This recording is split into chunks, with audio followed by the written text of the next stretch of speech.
for about 4 years when I was attending Austin P up here. The cemetery's got two current sections. We still have a new section that's still active. Actually started burials in the new section in the 1950s. And where we contacted Stacy and her group was really because of the old section. It was established in 1854. About 600 burials out there, and about 200 are unknown. And that was based off of there was an inventory done in the 50s. Somebody went through the burial records at the church, listed everybody, and then they went through the cemetery and noted who had tombstones and who didn't. And noticed or identified 200 and something burials that did not have tombstones for one reason or the other. Just a little history. In 1842, the community was started when two gentlemen, one James Neal, who still has a tombstone there, brought Irish families from New Orleans, of all places, to start working at a large sheep ranch in the area. The church relocated from a previous location to where it's at now in 1854, 1855. And you can tell by the name, it's predominantly Irish community. The settlement continued after the Civil War for quite a while. The earliest dated tombstone that we've got in the cemetery is this Jerry O'Neill. Reading the old timers' histories about the St. Patrick's Cemetery, they described that when the church was relocated, that some of the previous cemetery graves were exhumed and reinterred at the new cemetery. If there were markers, they may have been wood, don't know, but there's nothing there that we can find of them. And just looking in the old section and going through quite a bit of old tombstones identifying where the immigrants came from. Less than 5 families each from Canada, England, France, Germany. Surprising as we were starting to clean some tombstones there is one that's in French on it. Again, predominantly Irish settlement, 48 families in the community with names mentioned on their tombstones as to where they had come from. Came from 17 counties in Ireland. I kind of started on the cemetery committee, oh gosh, I don't know, 6, 8 years ago, something like that. And at the time, really the focus was marking where the graves were, just keeping up with what's going on in the new part of the cemetery. And as we began working on it, we noticed a real need to, one, plan for the future growth of the cemetery, but also to identify and document what was in the old section, the older tombstones, and to preserve and protect what was there. There's quite a number of them that were damaged. And just kind of some of the things we did on planning for the future. Purchased some more land, updated some of the bylaws and our record keeping. One of the things as we got into it, we had no records prior to about 1995. They're just gone. Nobody knows if they got lost. In 95, we can't say there was a fire and the documents were burned up. They just disappeared. We don't know what happened to them, who took them home to keep up with them and forgot them, or what happened. So all we had was this handwritten map as to who had what plots in the new cemetery. So we started a process to get everything updated, digitized, online records, online maps, and to be able to back up the information we've got. Part of the effort on identifying and documenting what we've got was working with Dr. Graham and her group at ATSU, looking through local records and also records with the national diocese and the geophysical survey. When we going through and seeing that there were 270 burials without headstones, we knew where some were because we could see the sunken areas in the ground, but some we did not. And so we worked with a group to do a geophysical survey out there with ground penetrating radar and found about half. Talking with them, if it's an old enough burial, a wooden casket, that it won't give a reflection with ground penetrating radar.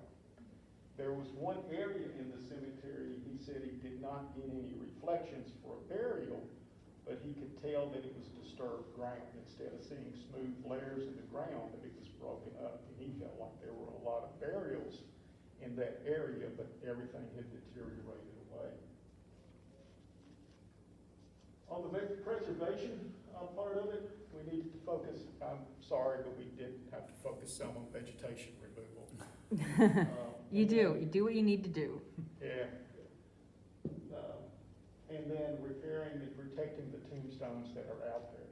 Now this was just I just thought a neat example, because we've got two tombstones that identify specific Civil War veterans.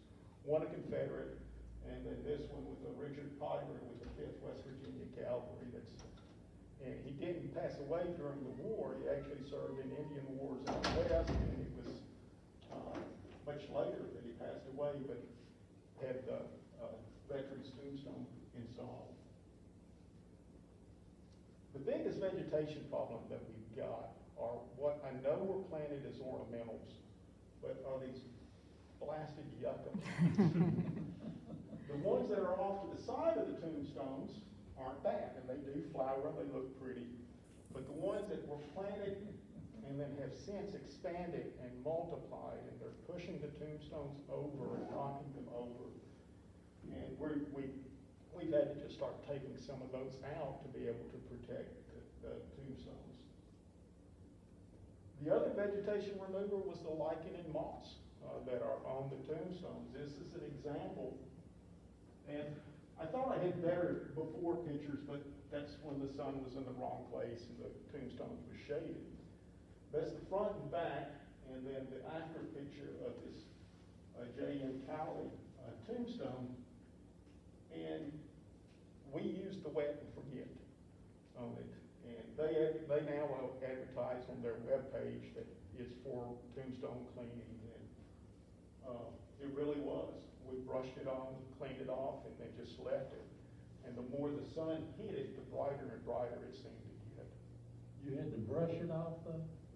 Just sprayed it, letting it die? Some of them we just sprayed it on, but there were a few of them that we worked on that the plant material, the lichen, was so thick that we actually, we brushed it some, used some plastic scrapers and got some of the thicker growth off of it. Yeah, this is an example. You can see on the before ones how much of that stuff was built up on this one tombstone. So we got it off and then washed it on there and then rinsed some of it off. It really just followed the directions on it. The other problems we've got are pretty, typical for an older cemetery. Broken tablet tombstones. This one had a pin in it at one time that broke off and caused problems. There are a number of concrete poured tombstones that are spalling and having some problems with just the face or the back breaking off. A number of obelisk tombstones toppled and broken. We had there was 2 or 3 instances of vandalism over about a 10-year period some time ago, and it's a wonder that one of them didn't kill themselves toppling over some of these obelisks and stuff. Did you straighten them back up? Some of them we got straightened back up. Some of them we're in the process. And this one is a problem. You can see the break up at the top. This would sit flat on the base, but it's broken at an angle. And I don't want to do anything until we know for sure how we're going to get it, because I don't want to cause more damage if we try to do it and that top piece break and slide off. If that break was flat or flatter, we would probably have tried to do something by now. This one's unique because it's 2 children, tombstone for 2 children, and they've got an angel carrying 2 infants. Kind of different. Others had some smaller obelisks that had urns and stuff on the top of them, and they were gone. Equipment strikes from mowers and stuff. We changed lawn companies 2 or 3 years ago and met with them, and I told them, I don't care what you do, don't hit the tombstones. Leave a strip of grass around it if you need to. I'd rather see that than see more tombstones knocked over. And they've done a good job. Did you say that this is on, registered with in Tennessee? Registered with, We got our cemetery and church, put on 10 in Tennessee. It was something that Tanya Blades. Oh, is this like endangered properties, or is this like just kind of highlighted properties? Highlighted. no. we Okay. don't. They have some rules about what you can and cannot do. Yeah. So I There. was wondering. Yeah. Couple of examples of repairing some of the tombstones. We haven't worked on these two yet, but some similar things we've run into is trying to repair damage from previous repairs. And this was a tablet tombstone, had been knocked over before. They dig a hole in the ground, pour concrete, and push the tombstone down in it. And thankfully, they didn't pour it deep enough for the size of the slab. But probably was a good thing, because when this one toppled, if they set it deeper, it would have broken. And we've got some where they did it, and the tombstone's broken off just above that concrete. So it's a repair that's stronger than the stone itself, and when you have more problems, you cause more damage. Quite a number of repairs that used, you can see the black lines where they used, I think it was roofing tar on it, and as you start trying to clean that off, you start flaking rock off from the tombstone, especially on some of the old marble tombstones that will start getting a sugary texture, and that stuff just really breaks apart. This is just some examples of some repairs that we made out here. This one was real simple. It's a small tombstone, maybe waist high, and set all the pieces back together, clean it up. We really didn't clean off much of the stuff from the previous repair because it was starting to break up the rock that it was adhering to. So we just left that. If it was a clean break, we would use some epoxy. If it was just rough and we needed some additional filler to get it to set good, then we would just use like some of the a little bit of the construction adhesive, just enough to get it to stay together, but not so much that it would damage the stone if there were some other problems. This is an example of one. You can see this one was actually in the ground, and I should have taken a picture before we moved it out. But took it out, started feeling around at that spot, and found there was actually a base, and you can see the 4 or 5 pieces out there of the base for that tombstone. Set it back together, tried to clean some of the tar and other goop off of it and get it set back up. And this was one, and in talking with some of the companies that set the tombstones, that they said a lot of these, the earlier ones, they would just set there by gravity. They might be pinned, some of them might be set down in a slot, but a lot of them were just set up and relying on the weight of the tombstone to keep it, which keeps it from breaking off if something happens, but it also makes it susceptible to being knocked over.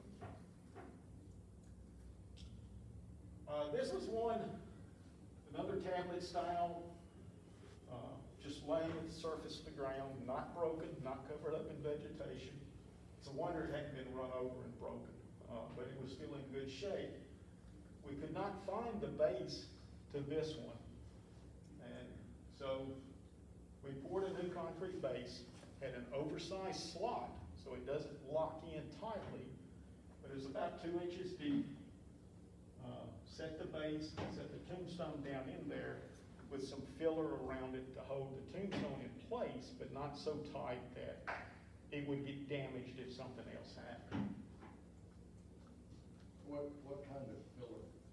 We used some sand, and then some of the stuff that they make now that you can brush on, like between pavers on a patio, that will, it doesn't set up like a cement, but it will set up enough to keep vegetation from growing in there. I forget what it's called. kind of seals together and helps keep moisture out and keeps vegetation from growing in it. This is one of the larger ones that we were able to do ourselves. A large office that had gotten knocked over, the base was not level, had lots of plants growing around it. The other problem with these yucca plants is that they would get other plants growing in them. So you'd have some vines coming up, going up the sides of the tombstone, but they're coming out of those yuccas where nobody ever weed eated or killed them back. So on this one, we set the base back level, squared up, and set the two intermediate bases they've got. Reset the obelisk, reset the urn on the top of it, and tried to clean up some around it. Again, we were using the lift with nylon straps to be able to pick everything up and we set that. We felt good about doing this one because there was no breakage or anything to the stone itself. We were just setting it back up in place. And I think that was my last slide, but that's the type of thing we're going through. On really trying to preserve the older part of the life, the cemetery, the older tombstones. There's still quite a few of them that are down on the ground or in the ground, and we're not yet ready to try to take some of those up, because we don't want to take them up, move them around, get them out of place and where they go, and we just don't want to handle them a lot until we're ready to actually repair them and get them put back together.